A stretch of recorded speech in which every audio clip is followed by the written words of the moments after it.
माणसं, निरनिराळ्या विचारांची माणसं जर समान उद्दिष्टासाठी एकत्र आणायची असतील तर तुम्हाला प्रत्येकाला वेगवेगळ्या पद्धतीने तुम्हाला त्याच्याशी संबंध जोडावे लागतात. हे मला वाटतं टिळकांनी, लिंकननी आणि लेनिननी जाणलं होतं.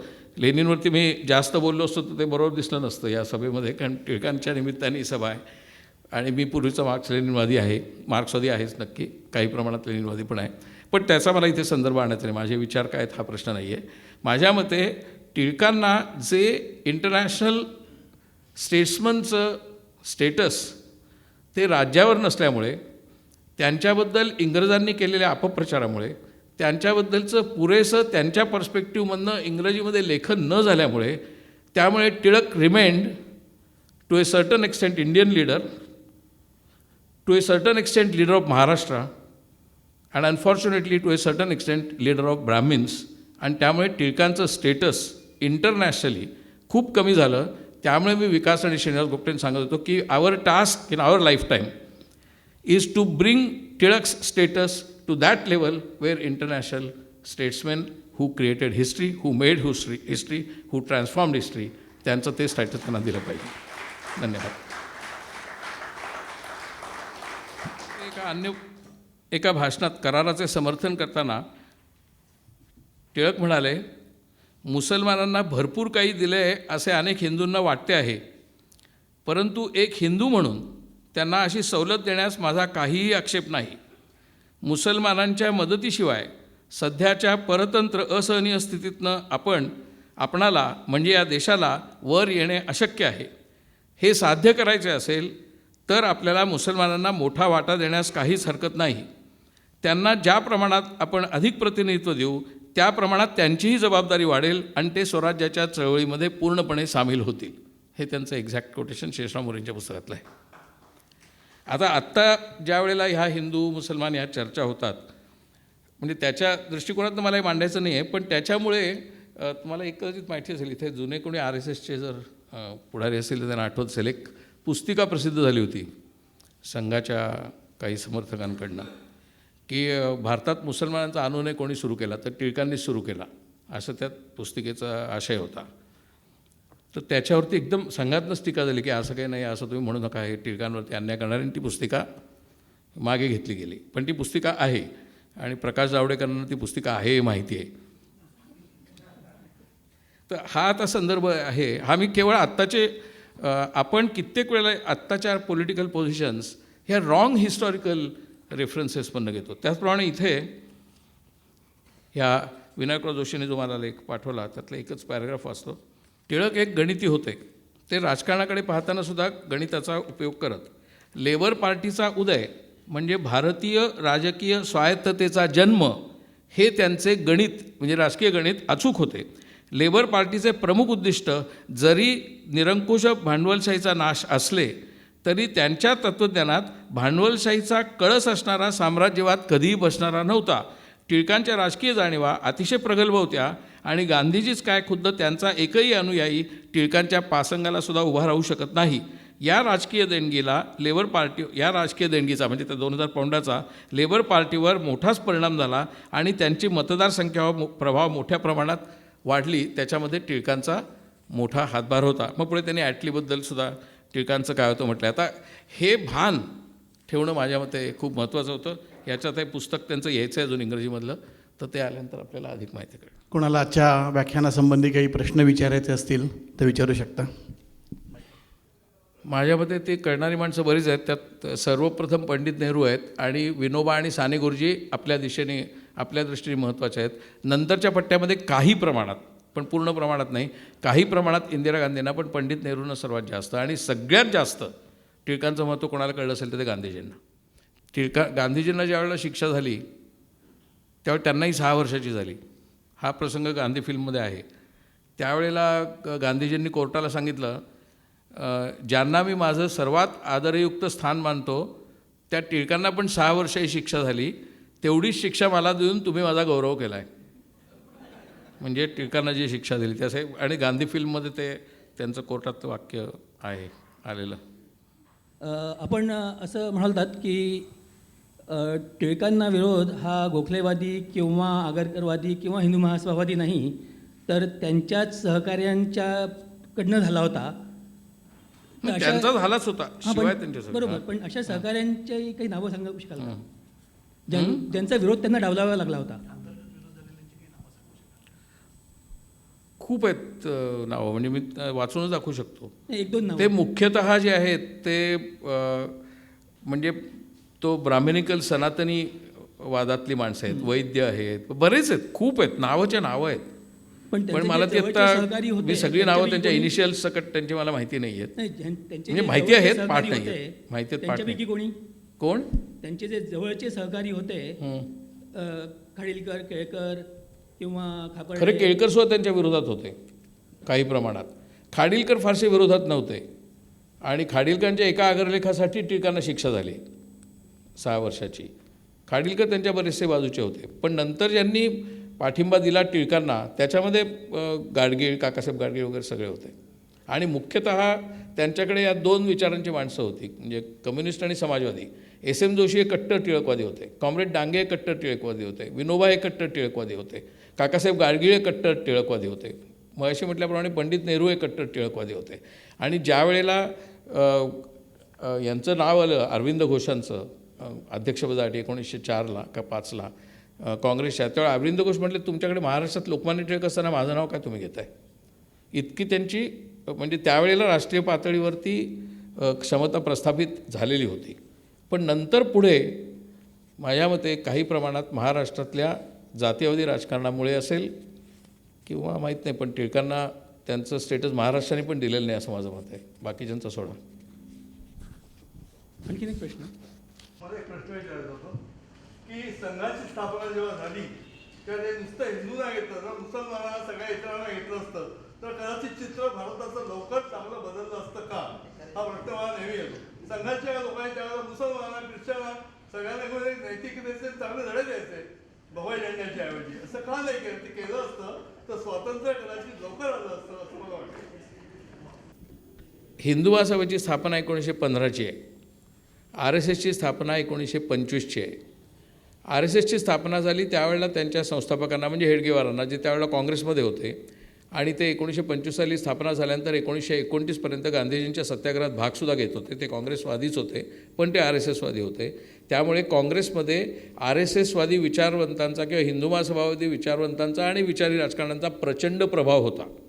गोविंद वल्लभ पंत असतील, त्यागी असतील, टंडन असतील, खूप लोक, हे मदन मोहन मालवीय सुरुवातीच्या पट्ट्या, हे सगळे हिंदुत्ववादी होते. तरी पण एकूण ब्रॉडली काँग्रेसच्या चळवळीशी सहकारी होते किंवा प्रत्यक्ष चळवळीत होते. पण 1915मध्ये हिंदू महासभा स्थापन झाल्यानंतरसुद्धा ज्यावेळेला RSSच्या संस्थापकांच्या पुढे, म्हणजे मगाशी म्हटलं त्या हेडगेवारांच्या समोर हा प्रश्न आला की ऑलरेडी हिंदू महासभा आहे, मग RSSची वेगळी स्थापना करण्याचं कारण काय. त्यावेळेला त्यांनी असं सांगितलं होतं, हिंदू महासभा हा राजकीय पक्ष आहे आणि आपण त्या अर्थाने राजकीय पक्ष नाही. आपल्याला भारतीय संस्कृतीची मूल्य जपून ती वाढवून लोकांना त्या संघर्षात, म्हणजे व्यापक संघर्षामध्ये आणण्यासाठी आपण सांस्कृतिक राष्ट्रवादाची भूमिका घेतलेली आहे. त्यामुळे त्यावेळच्या सांस्कृतिक राष्ट्रवादाची आणि हिंदू महासभेची खूप प्रचंड मतभेद होते, इतके की सावरकरांनी फार कठोर लेखन RSSच्या विरोधात केलेलं आहे. पण हिंदू महासभा, म्हणजे सावरकरांनी जरी ते केलेलं असलं तरी RSSनी त्या प्रमाणात सावरकरांवर टीका केलेली नाही. पण सावरकरांनी आणि हिंदू महासभेनी, आणि म्हणून दीर्घकाळ अगदी परवाच्या 2009च्या निवडणुकीपर्यंत हिंदू महासभा आणि भारतीय जनता पक्ष एकमेकांच्या विरोधात अनेक वेळा उभं राहिलेले आहेत, उमेदवार म्हणून सुद्धा. त्यामुळे मुसलमान आणि दलित आणि ख्रिश्चनांना एकत्र आणणं सोडा, हिंदूंनाच ते एकत्र आणणं अडचणीचं झालं होतं त्यांना. तुम्ही सांगितलं की लोकमान्यांनी स्पष्टपणे असे निर्देश दिले किंवा असे आदेश दिले की याच्यापुढचं राजकारण हे महात्मा गांधींच्या नेतृत्वाखाली चालेल. टिळकांच्या पश्चात टिळकांच्या अनुयायांनी मनापासून गांधीजींचा देशभक्त नेता म्हणून स्वीकार केला का, आणि केला नसेल तर आजच्या महाराष्ट्राच्या सगळ्या ज्या परिस्थितीवर त्याचा परिणाम झाला. काहींनी केला ना. टिळकांच्या या काकासाहेब गाडगीळ, शंकरराव देव, खुद्द मगाशी म्हटलं, आपल्याला वाटतं विनोबांना आपण अंडर एस्टिमेट करता कामा नये. विनोबांच्या पठडीत वाढलेले अनेक राजकारणी पण आहेत, आणि विनोबा तर कट्टर टिळकवादी होते, कट्टर. आणि ते सगळे काँग्रेसमधले जे गेले ते टिळकवादी आहेत सगळे. ते SM जोशी मगाशी म्हटल्याप्रमाणे, SM जोशी जरी तिकडे होते तरी त्यातल्या त्यात काही प्रमाणामध्ये पुन्हा आयरॉनिकली टिळकांना न्याय द्यायचा जो प्रयत्न झाला आहे तो पुन्हा समाजवादी कम्युनिस्ट आणि हिंदू महासभा यांच्याकडनंच झाला आहे. मग ते तिघे एकमेकांच्या विरोध आहेत तरी पण काहीतरी टिळकांचं हे मान्य केलं पाहिजे स्टेटस ग्लोबल किंवा नॅशनल हा प्रयत्न ह्या तिघांकडनंच झाला आहे. त्यामुळे लोकमान्य टिळकांच्याबद्दल केरळमध्ये किंवा बंगालमध्ये प्रचंड आस्था आहे. ती आस्था असण्याचं कारण एक बंगालमधले जे क्रांतिकारक होते आणि पुढे अरविंद घोष ते सगळे टिळकांच्या बाजूचे होते. टिळकवादी म्हणता येईल इतपत होते.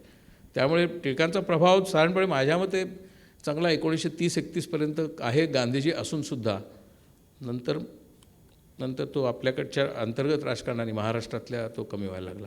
त्याच्याबद्दल मी जास्त भाष्य करू इच्छित नाही. केतकर, याला एक जोडून एक प्रश्न विचारू का मी मागे? हां आता जे तुम्ही म्हणाल त्या अरविंद घोषांचं नाव मी घेणारच होतं की घोषांबद्दल जेवढी पुस्तकं इंग्रजीमध्ये झाली किंवा इतरही बंगाली नेत्यांबद्दल झाली त्याच्या 1% पुस्तकं इंग्लिशमध्ये टिळकांवरती झालेली नसावीत. आणि टिळकांचं जे पुढे जे सगळं अवमूल्यन वैचारिक अशा अर्थाने देशात झालेलं वाटतं, म्हणजे अवमूल्यन नव्हे दखल न घेणं या अर्थाने, त्याचं एक कारण गांधीजींची हत्या हे आहे का मराठी माणसाकडून झालेली? दुसरी गोष्ट म्हणजे महाराष्ट्राचा न्यूनगंड जो आहे तो आहे का? आणि तिसरं म्हणजे टिळकांचे जे अनुयायी आहेत ते या सगळ्या बाबतीत कमी पडलेत का? सारंग, हा प्रश्न खूप गुंतागुंतीचा पण आहे. पण गांधीजींच्या हत्येचा टिळकांच्या अवमूल्यनाशी काही संबंध नाही. आता ॲब्राहम लिंकन आणि गांधी यांच्यातला संदर्भ द्यायचा झाला तर ॲब्राहम लिंकनला ठार मारणारा जो जॉन विल्किस बूथ आहे त्याचा पुतळा उभा राहावा असं अमेरिकेत कोणी मागणी केलेलं नाही. त्याचं मंदिर उभं राहावं असे तर नाहीच. त्या बूथबद्दल पुस्तकं आहेत जशी नथुरामबद्दलही आहेत. पण तो बूथ हाच खरा राष्ट्रभक्त आणि हिरो अशी मांडणी अजून तरी अमेरिकेत कोणीही केलेली नाही, जी भारतात होऊ शकते. याचा अर्थ टिळकांचा पराभव कोण करतं आहे? हा एक मुद्दा झाला. दुसरा मुद्दा असा की अरविंद घोषांबद्दल किंवा एकूण बंगालबद्दल खूप इंग्रजीमध्ये लिहून आलं, टिळकांबद्दल आलं नाही. ह्याचं एक कारण असं आहे की ज्यावेळेला ईस्ट इंडिया कंपनीचे पहिले लोक आले तेव्हा त्यांचा बेस कलकत्ता होता, मुंबई नव्हता. आणि इंग्रजांचा आणि पोर्तुगीजांनी इकडे आंदण दिल्यानंतर मुंबई पण बेस होता. त्यामुळे मुंबई आणि कलकत्ता वाढायला लागले. पण आता जेवढा राजा राममोहन रॉयना राष्ट्रीय प्रतिष्ठा आहे तेवढी महात्मा फुलेंना कुठं आहे? राजा राममोहन सतीच्या बंदी आपण केलाच पाहिजे पुरस्कार. त्यांनी समाजसुधारणाच केल्या ना प्रामुख्याने. मग महात्मा फुलेंनी पण केल्या. त्याच्यामुळे आपल्याला असं दिसेल की कम्युनिकेशन इंग्रजीमध्ये कम्युनिकेशन केल्याशिवाय you do not get access and you don't get accessed in the global environment. हे तेव्हापासून खरं आहे. ते आपल्याला आवडो न आवडो, कोणा लोकांना आवडत नाही, हे तेव्हापासून खरं आहे. महाराष्ट्राला इंग्रजीबद्दल उत्तर प्रदेश एवढीच नफरत आहे. आपण दाखवत नाही, मुलायमसिंग दाखवतो. आपल्याला इंग्रजीबद्दल तेवढीच नफरत आहे. 1ली ते 4थी ह्या वर्गांमध्ये फक्त ABCD शिकवावं. I am a boy, I am a girl, this is my country हे शिकवावं 1ली ते 4थी. याला सगळ्यात जास्त विरोध महाराष्ट्रात झाला. इंग्रजी भाषेचं माध्यम नव्हतं करायचं, ते इंग्रजी भाषा शिकवायचा मुद्दा होता. त्याच्यावरती डॉक्टर अरुण टिकेकर, मी, त्याच्यानंतर रोहित चंदावरकरची आई आम्हाला सभा घ्यायला लागल्यात पुण्यात आणि खेड्यांमध्ये जाऊन की हे नुसतं इंग्रजी शिकवत आहेत, इंग्रजी माध्यम नाही. ही इंग्रजीबद्दलची आपल्याकडची एक प्रकारची नफरत आहे. त्याचं कदाचित एक कारण असं असू शकेल, ते जे काय म्हणजे त्याचं सांस्कृतिक कारण मला माहिती नाही, मी असं विधानही करणार नाही.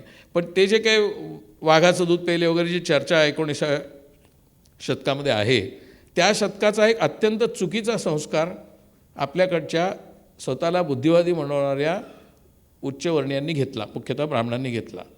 आणि आमच्याकडे आहे की सगळं असं म्हणण्याच्या क्रमामध्ये त्यांनी इंग्रजीबद्दल नफरत तयार केली. गंमत अशी की त्याच वेळेला बंगालमध्ये बंगाली भाषा आणि इंग्रजी भाषा या दोन्हीचं हे वाढत गेलं. म्हणून ज्यावेळेला खुशवंतसिंग म्हणाले की टागोरांच्या गीतांजलीचं जर इंग्रजीत भाषांतर झालं नसतं तर टागोर मोठे आहेत हे भारताला पण कळलं नसतं. पण ते इंग्रजीत झालं आणि त्याच्यामुळे कळलं. ते काही प्रमाणात ते विधान खरं आहे, बंगाली लोकांना तेवढा राग आला होता त्याचा, पण ही फॅक्ट आहे. आपल्याकडे आपण ग्लोबलाइजच झालेलं नाहीत. Marathi mindset is absolutely narrow. Sorry to say this ना, आय मीन न्यूनगंड शब्द वापरणार नाही. It is narrow, it doesn't become globalized somehow. आणि आपण फक्त मग उत्तर प्रदेश किती मागासलेला आहे, त्यांना इंग्रजी नको. आपल्या साहित्य संमेलनात 1976च्या इंदिराबाई केळकरांनी मोर्चा काढला होता इंग्रजी भाषेचा हे नको. मुंबईमधल्या इंग्रजी पाट्या दुकानांवरच्या फोडून काढण्याची चळवळ ही अगदी 1973-74पर्यंत झालेली आहे. त्याच्यामध्ये लोहियावादी होते आणि काही प्रमाणात संघवादी होते. मुंबईत इंग्रजी फोडून टाकल्या पाट्या. आता हा जो एक काय म्हणतात त्याला, हे काही सगळ्यांचं मत असं नाही, पण हा जो संस्कार राहिला आहे त्याच्यामुळे आपण आपलं सांगूच शकत नाही जगाला. जे अरविंद घोषांचं पॉंडिचेरीला तिकडे फ्रेंच आणि इंग्लंडचे लोक येतात सगळ्यात जास्त. ती मदर फ्रेंच होती ते सोडून द्या, पण अरविंदांचं स्वतःचं वाङ्मय सगळं इंग्रजीत आहे, ते काही फ्रेंचमॅन नाही आहे. पण त्या पद्धतीने आपण झालं नाही ज्या पद्धतीने बंगाल झाला. आणि गंमत अशी आहे की the only intellectual leadership that prevailed in the freedom movement was Maharashtrian and Bengali. Maharashtrian gave up and Bengalis did not give up. Bengalis sustained the intellectual campaign. आणि त्याच्यामुळे तुम्हाला रवींद्रनाथ टागोर 1911 ते 1999 Amartya Sen, you will find Bengalis. Academy award Satyajit Ray, parallel film Ritwik Ghatak, you will always find Bengali names. महाराष्ट्रात त्या कर्तव्याची माणसं नव्हती असं नाही, किंवा नसतील त्या अगदी कर्तव्याची, पण we were not bad, we were much much better than. त्यानंतर तिसरे लोक जे ज्यांना ते मिळालं स्टेटस ते आहेत तामिळ, कारण तामिळ परस्यूड इंग्लिश. पण मुख्यतः हे, पण तामिळला जे बंगाल आणि महाराष्ट्राला इंटेलेक्च्युअल स्टेटस त्यावेळच्या टिळकांमुळे किंवा रानडेंमुळे किंवा गोखलेंमुळे किंवा यांच्यामुळे मिळालं, तसं तामिळनाडूत तेवढ्या प्रमाणात राष्ट्रीय पातळीवर नाही मिळालं, तरी त्यांच्याकडे लिडिंग इंटेलेक्च्युअल्स होते.